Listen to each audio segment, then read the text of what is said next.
Graça e paz, irmãos.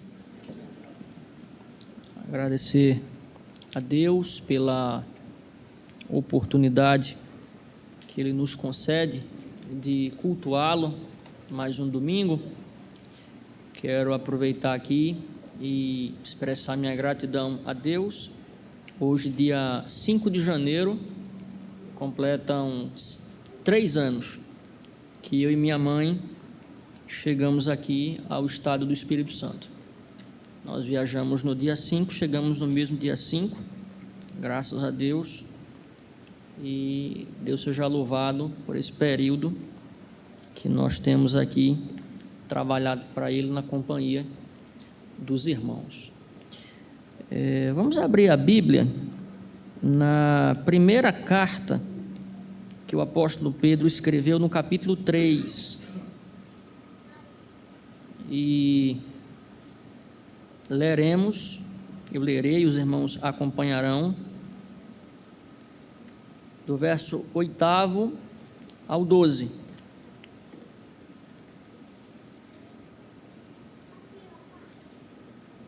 Primeira carta de Pedro, capítulo 3, do 8º ao 12.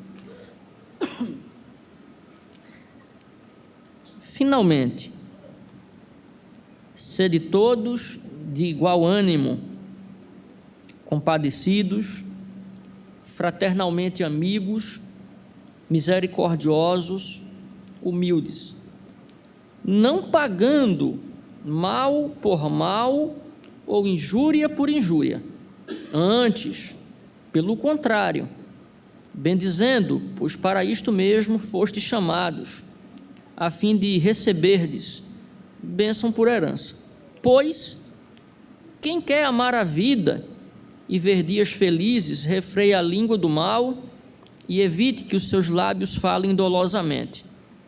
Aparte-se do mal, pratique o que é bom, busque a paz e empenhe-se por alcançá-la, porque os olhos do Senhor repousam sobre os justos e os seus ouvidos estão abertos às suas súplicas, mas o rosto do Senhor está contra aqueles que praticam males. Nos últimos dias 3 e 4, nós tivemos a reunião ordinária, a 219ª reunião do presbitério. E passamos 2 dias ali, 60 pessoas, quase isso, reunidos na cidade de Muqui para tratar de assuntos importantes com relação ao reino de Deus e a essa fração da igreja presbiteriana, hoje jurisdicionada pelo presbitério do Itapemirim. E, embora, estando ali, nós tratemos de documentos e encaminhemos resoluções importantes, algo que tem que estar muito claro na nossa mente é que isso só é possível porque a convivência ali, ela foi, pela misericórdia de Deus, uma boa convivência. Você imagine que uma comissão, como a comissão que eu trabalhei, Comissão de Legislação e Justiça, nós éramos em número de 9 e nós tínhamos muitos assuntos delicados a tratar.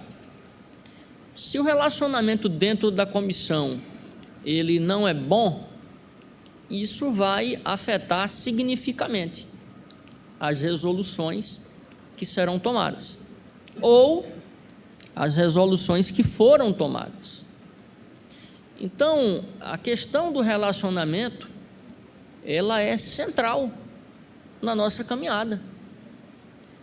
Eu não sei qual é o valor que você tributa aos relacionamentos. Eu não sei se você tem por meta empregar esforços para que seus relacionamentos eles sejam duradouros. Mas, mais que duradouros, esses relacionamentos venham a ter qualidade. Porque relacionamento é impossível que você não tenha, a não ser que seja uma pessoa que por algum distúrbio, algum transtorno, alguma questão vinculada ao emocional, a pessoa se isole. Mas, no geral, todos convivemos, em casa, no trabalho, na igreja, em tudo quanto é lugar. A gente está interagindo com as pessoas. A pergunta é, em que medida eu e você, nós temos contribuído para que nossos relacionamentos sejam bons? Eles sejam bons, sejam agradáveis e sejam proveitosos para o outro e para mim também. Na medida em que eu acarreio para o outro bons afetos e ele acarreia para mim, é óbvio que esse relacionamento ele vai ter uma determinada qualidade. Se não há essa relação de reciprocidade, né, eu ouvi há algum tempo Vinícius Antoni, um professor de artes marciais muito conhecido no Brasil, ele dizendo que no Japão, presbítero Hidalgo, a palavra respeito, ela é recebida da seguinte maneira: respeito é alguma coisa que vai daqui para lá e retorna. Só há respeito quando há, de fato, uma relação mútua, né? Então, Pedro, nessa primeira carta, ele vai se utilizar de um trecho significativo para tratar da vida cristã.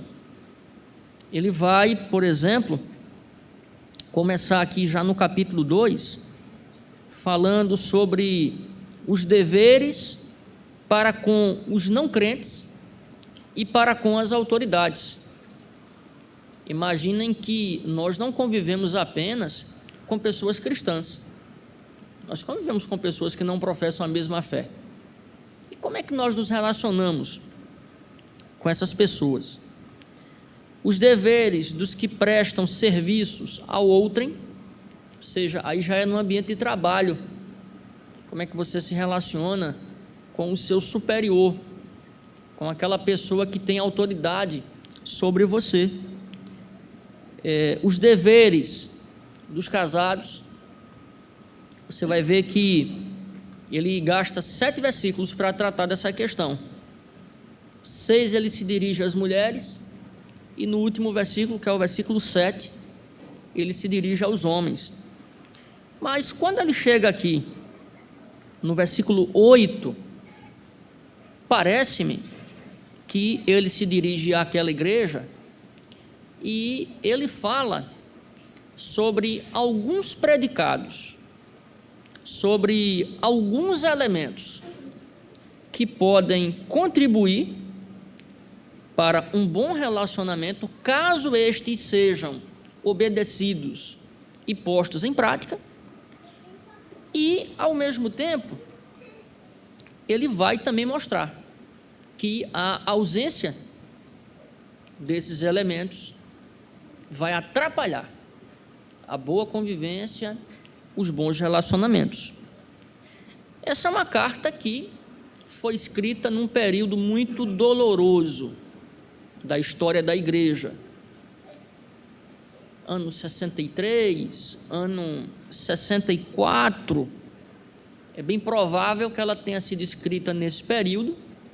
O conteúdo da carta e fatores externos à carta sinalizam essa data, porque no ano 65, o apóstolo Pedro, ele sofreu o martírio por ordem expressa de Nero, que era o César da época. A carta está atravessada basicamente por 2 temas: a necessidade de uma conduta cristã exemplar e também a certeza do dom compensador da salvação. Ou seja, a consciência de que a salvação nos é dada e ela não pode ser tomada, deve nos motivar a exercitar uma caminhada cristã que sirva de exemplo para os de dentro e para os de fora. Então, é muito curioso que no capítulo 2, ele tenha começado pelos descrentes, pelas autoridades, e ele culmine esse trecho da carta, onde ele fala sobre a vida cristã exemplar, falando sobre o amor fraternal, falando sobre a vivência cristã, ou a vivência entre cristãos, e essa vivência, ela atravessada por toda uma série de afetos que ele vai qualificar aqui como o amor fraternal. E é sobre isso que eu quero meditar com os irmãos, à luz desse texto, né? Elementos que contribuem para um bom relacionamento. O primeiro elemento que vai contribuir para um bom relacionamento é quando você compartilha com o outro da mesma mentalidade. Vejam o que diz o versículo 8. Ele começa usando a expressão finalmente. Sede todos de igual ânimo, compadecidos, fraternalmente amigos, misericordiosos e humildes. Eu já falei aqui que eu trabalhei no estaleiro Atlântico Sul, em Pernambuco, e lá nós tínhamos um rádio. E o rádio, ele tem uma frequência, são vários canais. Então, a depender com quem se pretendia comunicar-se, mudava o canal e chamava. E quantas vezes nós estávamos na área, a pessoa não mudava devidamente o canal, ele chamava a pessoa não respondia, ele continuava.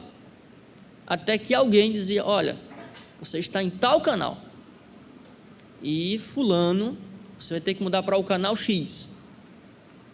Ele mudava, falava com aquela pessoa. Ou seja, aquele canal ali de comunicação, quando ele não estava sendo bem utilizado, ele impedia que a pessoa se comunicasse com quem ele desejava. Então, essa ideia da frequência, essa ideia da mentalidade, deve ser algo que deve atravessar a alma de cada um dos irmãos aqui presentes, a começar por mim. Ou seja, o compartilhar dessa mentalidade que Pedro está aqui recomendando. O que é que Pedro está recomendando? Pedro está recomendando que todos, porque ele diz assim, finalmente sede todos. Ele não se dirige a um, ou a outro, ou a alguém especificamente, ele se dirige à igreja. Se você voltar comigo, no capítulo 1, versículos 1 e 2, ele vai dizer assim: Pedro, apóstolo de Jesus Cristo, veja, aos eleitos, que são forasteiros da dispersão, no Ponto, Galácia, Capadócia, Ásia e Bitínia, eleitos segundo a presciência de Deus Pai, em santificação do Espírito para a obediência e a aspersão do sangue de Jesus Cristo, veja, graça e paz vos sejam. Então, Pedro está aqui dizendo àqueles irmãos: vocês querem conviver bem? Vocês querem e devem exercitar o amor fraternal? Ele diz: finalmente, sede todos. Aí ele vai dizer agora em que eles deveriam se exercitar mutuamente, mais uma vez recorrendo à questão do respeito, tal como a cultura japonesa o entende.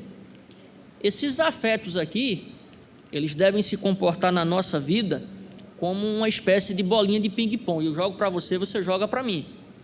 Eu lanço para você, você me devolve. Você me devolve, eu mais uma vez lanço para você.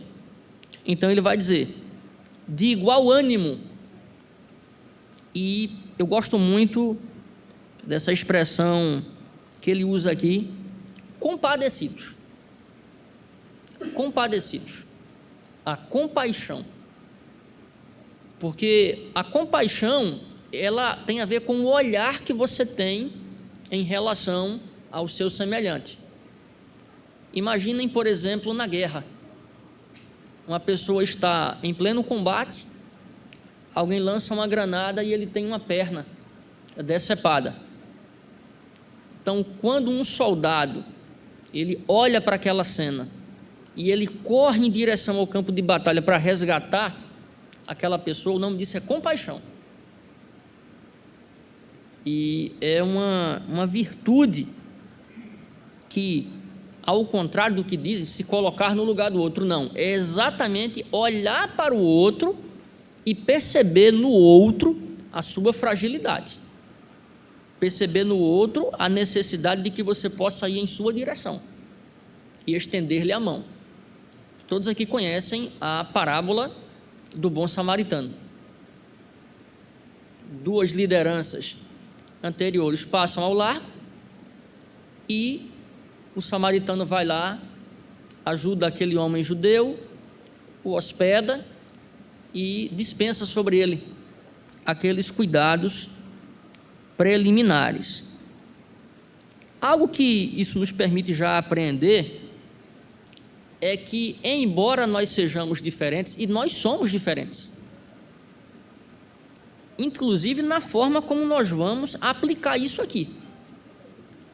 Nós somos diferentes um do outro, mas essas diferenças, elas devem servir para que nós possamos nos sobrelevar. Então, se eu sou débil nisso aqui, e você é alguém que se exercita mais, você passa a ser exemplo para mim, e vice-versa. Então, nós somos diferentes. Um tem uma compaixão mais acentuada, mas eu posso imitá-lo. Eu posso olhar para ele e dizer, não, eu preciso melhorar nesse pormenor da minha vida espiritual. Fraternalmente, amigos, eu quero chamar muita atenção dos irmãos aqui. Nós dizemos aqui que nós somos uma família. Dizemos, repetimos, mas a impressão que eu tenho é que nem todos, eles de fato acreditam nisso. Nós somos uma família que temos as nossas diferenças. Mas se nós estamos amparados pelo sangue de Cristo, nós temos o mesmo Deus por Pai. Então, a ideia de fraternalmente amigos é irmanados, né? Essa palavra que eu uso tanto aqui, ladear, né? Você está no presbitério, a gente vai para as reuniões, eu estou ladeando colegas ali. Na igreja, a mesma coisa. E a igreja, conforme nós temos aprendido, ela está espalhada pela face da terra. Então, se eu vou a uma igreja presbiteriana X, para citar a nossa denominação, eu me sinto em casa. Um colega uma vez ligou para mim e ele ia pregar numa igreja. Essa igreja tinha um encadeamento um pouquinho influenciado pelo pentecostalismo, e ele dizendo que estava incomodado, e eu perguntei para ele, o que está escrito na placa da igreja? Igreja Presbiteriana do Brasil. Tá bom. Nós temos a Bíblia, nós temos os símbolos de fé. Então, se é uma igreja presbiteriana, meu irmão, pregue, fale respeitosamente, autoritativamente, porque você é um ministro do Evangelho e nós temos um corpo doutrinário. Você está entre amigos, né? Entre famílias. A igreja é uma família e nós devemos nos sentir dessa forma, irmanados. Veja que a expressão aqui é fraternalmente, vem de frater, né? Vem de irmandade. Então, estamos na igreja, estamos sob a égide do mesmo Espírito, do mesmo Senhor, do mesmo Deus e Pai. Inclusive, a expressão fraternalmente amigo significa amar o outro a despeito das suas qualidades e fraquezas. Então, a gente está para se ajudar e estamos para nos aproximar um do outro. Quando eu falei uma vez aqui na igreja, olha, por que você não cria o hábito de todo domingo você sentar num lugar diferente?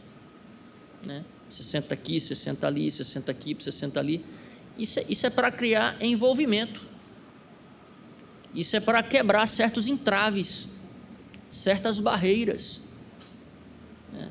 Não pense que na vida pastoral também não é assim, não. Existem diferenças. Existem ênfases diferentes. Mas eu vou falar por mim. Eu faço questão de chegar no presbitério e falar com todos. Falar com A, falar com B e a todos. Bom dia, meu irmão, tudo bem? E procurar. Veja, a perfeição nós nunca vamos galgar nessa vida.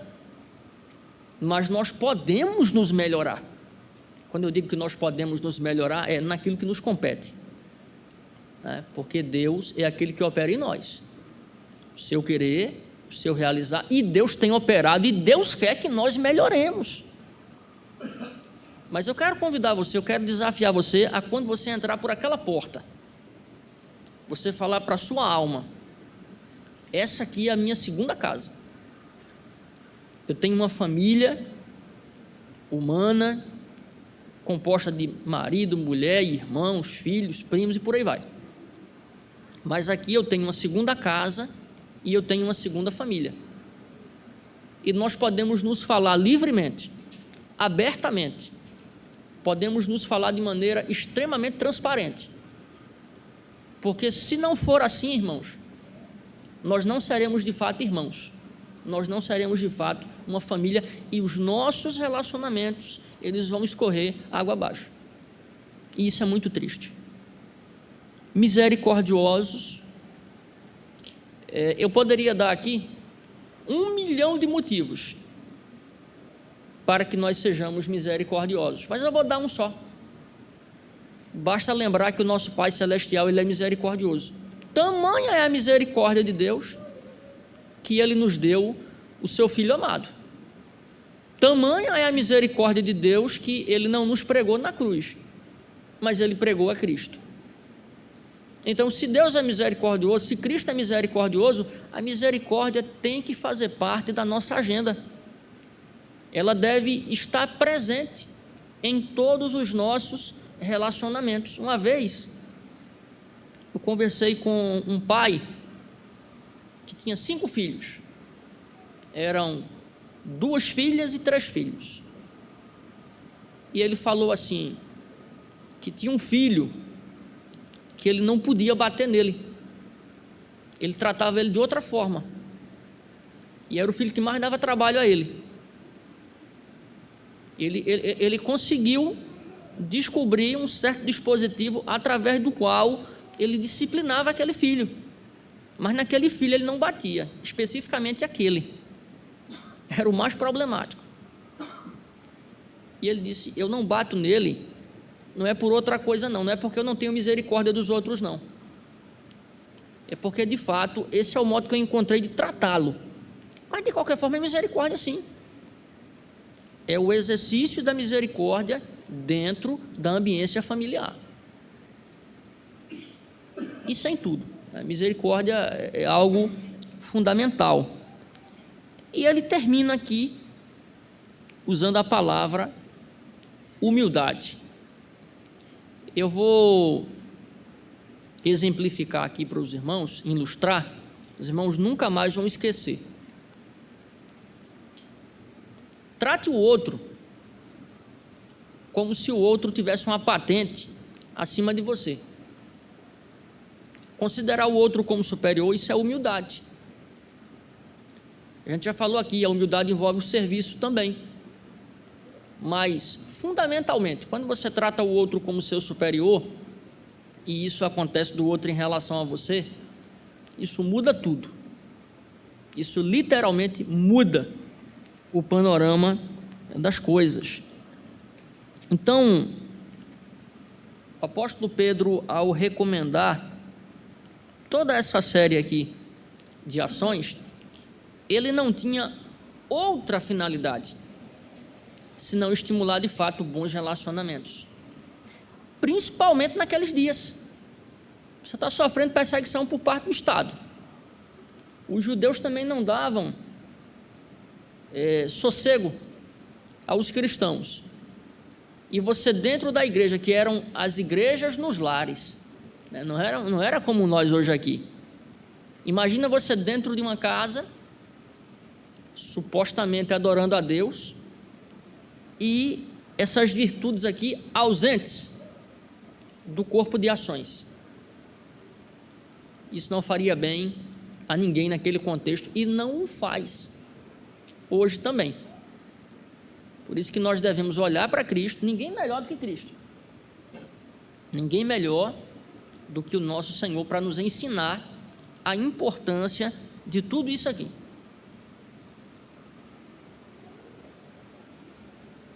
Quando o presbítero Hidalgo estava lendo Isaías capítulo 42, quando fala da cana quebrada, né, do pavio, da torcida que fumega, Cristo vai citar esse texto em Mateus 12. E o que era a cana quebrada em Mateus? Eram as pessoas que Cristo curou. Então, para cada pessoa, ele tinha um modo de se relacionar. Ele não se relacionava bem com os escribas e fariseus, aqueles que procuravam tentá-lo, porque ele tinha um bom relacionamento com Nicodemos, respeitoso. Ele foi à casa de Simão. Então, Cristo, na sua vinda, ele nos ensinou como ter bons relacionamentos, inclusive pondo em prática tudo isso aqui, que Pedro, décadas depois, vai recomendar para a igreja. A outra coisa que vai contribuir para os nossos relacionamentos é contrariar a lógica dos sentimentos e das ações humanas. Olha o que diz o versículo 9: não pagando mal por mal ou injúria por injúria.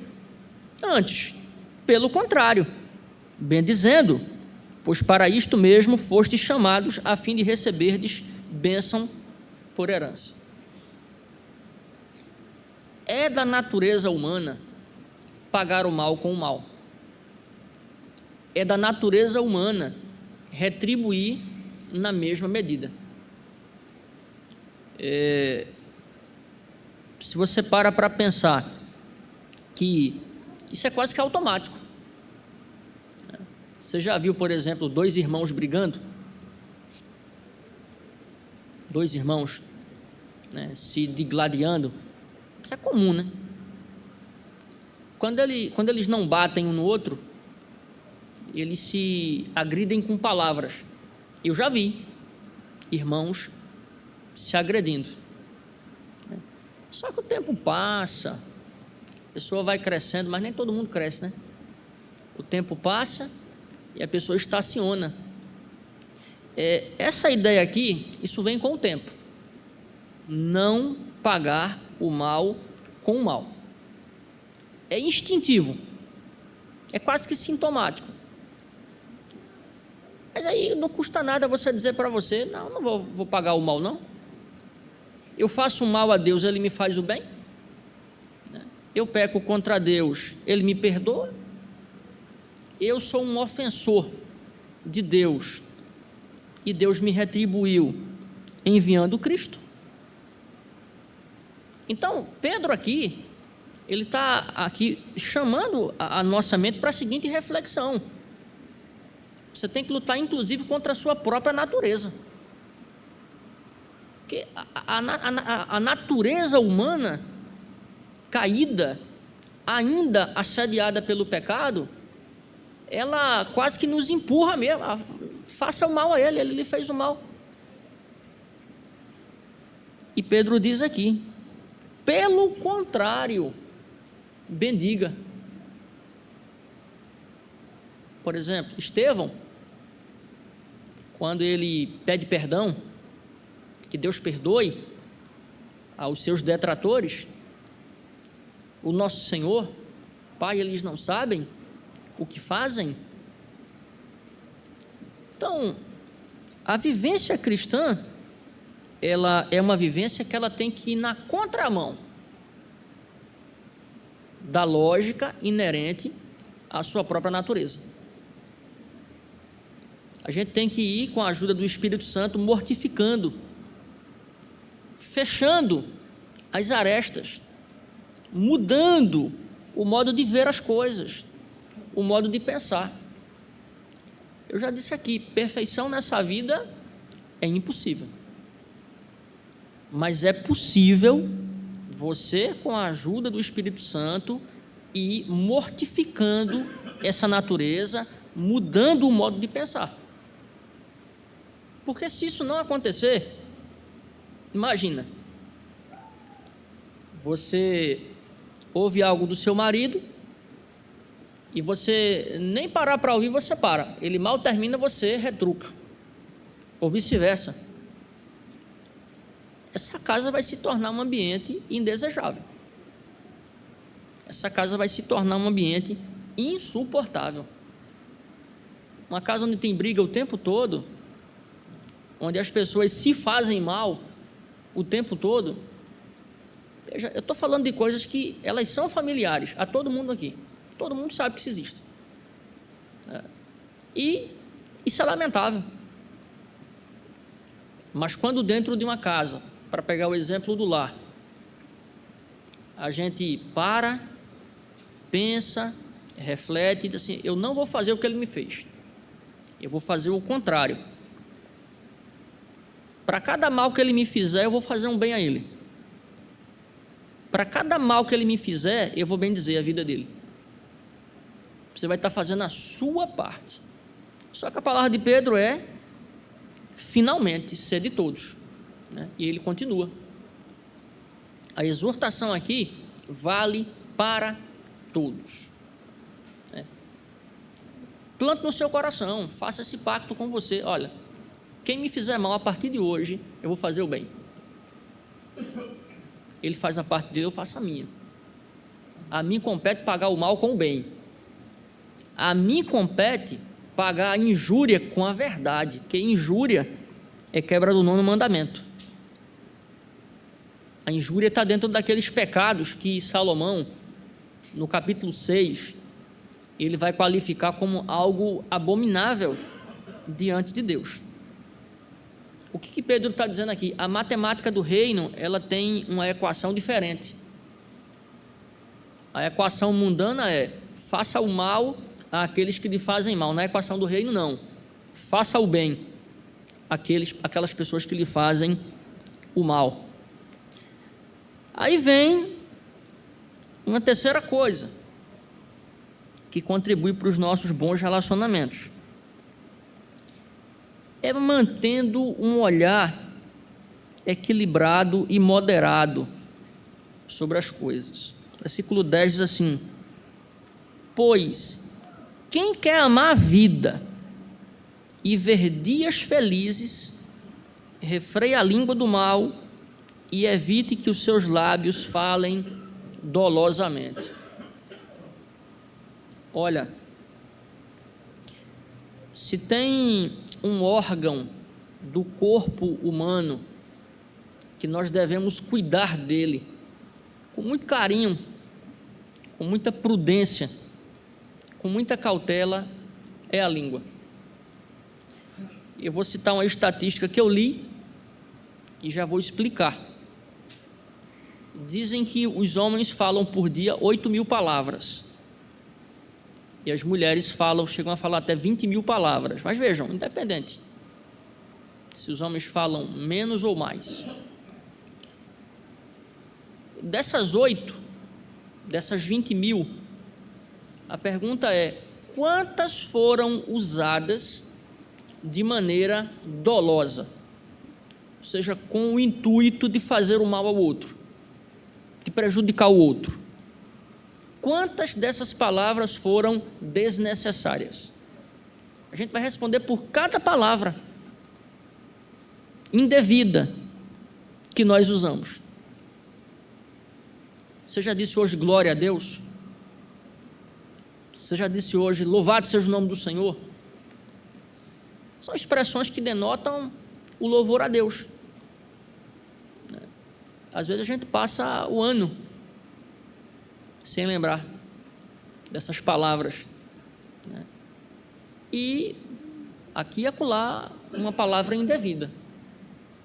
Olha aqui. Quem quer amar a vida e ver dias felizes.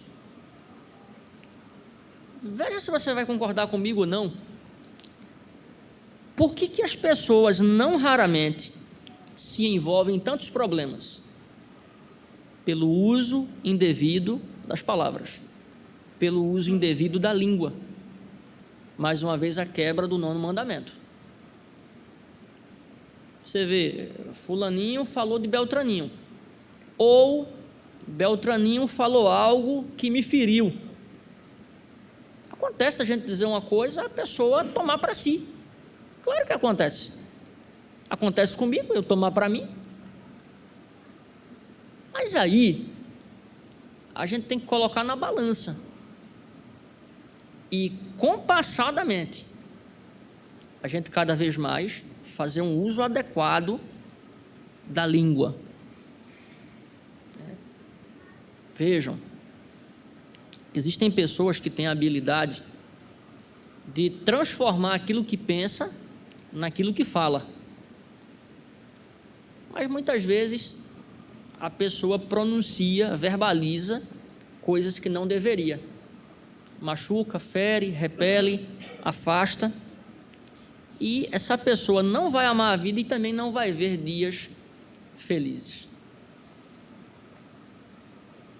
Eu estava pensando na faculdade essa semana. Estava pensando no seminário. Você passa 4 anos ali, com aquela mesma turma e com as demais turmas. Você se identifica com aquele colega, com aquele outro amigo. E eu tinha um colega, a mamãe conhece ele, reverendo, hoje é pastor em Garanhuns, reverendo Fábio Fonseca. Eu conversava muito com esse irmão. E ele falou uma coisa para mim que eu nunca vou esquecer. Estava conversando, e eu não lembro agora sobre o que foi especificamente, mas eu lembro da frase. Toda vez que você fala mal de alguém, você está desperdiçando seu tempo. E desperdício de tempo é pecado. Você poderia estar usando esse tempo para fazer outra coisa. Então, nós não devemos falar mal das pessoas. Jamais. E outra coisa, nós não devemos usar a língua para ferir ninguém. A nossa boca, ela tem que servir para pregar o Evangelho, para glorificar a Deus, para atrair pessoas a Cristo. Se a pessoa vier a se ferir, porque realmente tem pessoas que, contudo, elas se sentem afetadas, aí já é uma outra questão. Mas temos que ser criteriosos com o uso da língua. Tanto é assim que Tiago, ele no capítulo 3, ele vai usar uma certa fração da sua carta para falar sobre o perigo que é a língua. Ele chega a dizer que a língua é capaz de incendiar o inferno. Ou seja, a língua, a gente que acompanha a cena política brasileira, todos aqui já ouviram falar do Instituto da Dilação Premiada. Então, a pessoa verbaliza. E muitas vezes, aquele verbalizar faz com que o processo se estenda muito, ou não. Então, na igreja, é outra coisa que eu tenho percebido muito ao longo desses anos de igreja. Durante todos esses anos eu vejo a maioria dos problemas que se formam dentro das igrejas é por conta de alguma coisa que foi falada. Ou não foi bem compreendida, ou foi indevida. Mas aqui Pedro está dizendo, muito claramente, evite que seus lábios falem dolosamente, refreie a sua língua do mal. Eu desafio você a abrir as páginas do Novo Testamento e você vai ver Cristo e os apóstolos. Eles vão falando, eles vão ensinando, eles vão vivendo, e a sua caminhada deve servir de modelo para nós. Quando eles erraram lá, eu sou maior que você, eu sou melhor. Cristo pegou uma criança, vem cá, fica aqui no meio. Se vocês não se tornarem como ele aqui, vocês não vão entrar lá não. Cuidado. A língua. E ele os repreendeu. E por último, é necessário que haja a busca pela santidade e a busca da paz.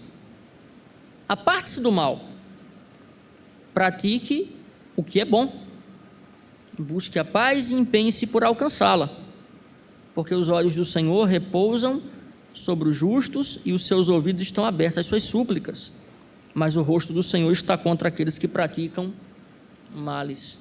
Quer dizer, a santificação, que é um processo longo, é um processo muitas vezes vagaroso, ele é necessário.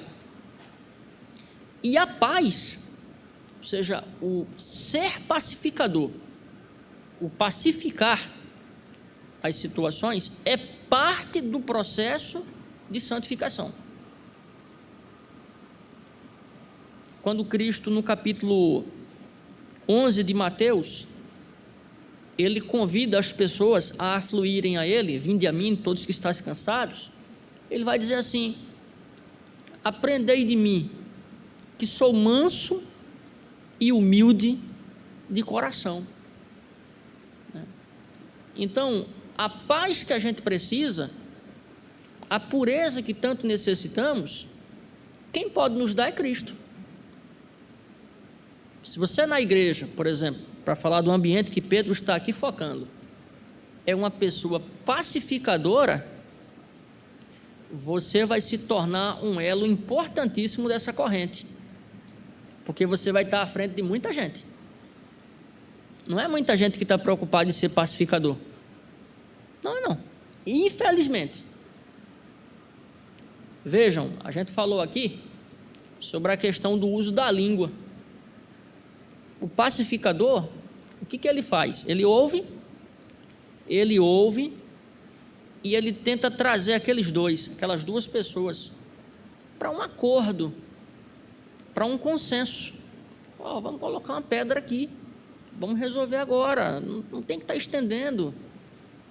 Então, a santidade pessoal atrelada à paz são fundamentais para bons relacionamentos, para relacionamentos duradouros. Lembre-se, a nossa mente, ela é a mente de Cristo.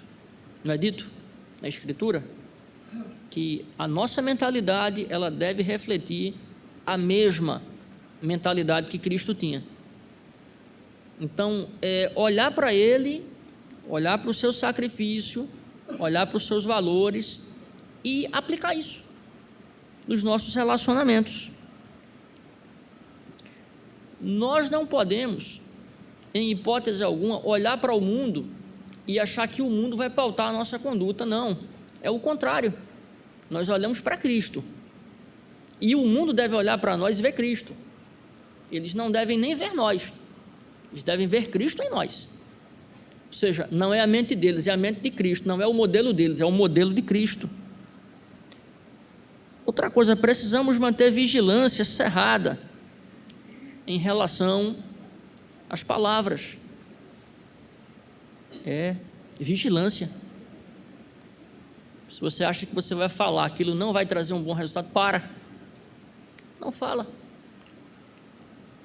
E por fim, você vai lembrar disso. O maior modelo de relacionamento é a Trindade. Eles são harmônicos. O pai não grita com o filho. O filho, ele não vilipendia o Espírito. O Espírito, ele jamais vai contrariar o pai. Eles são harmônicos. Eles convivem de maneira plena. Mas pastor, mas a gente não vai conseguir. Mas a gente pode se esforçar.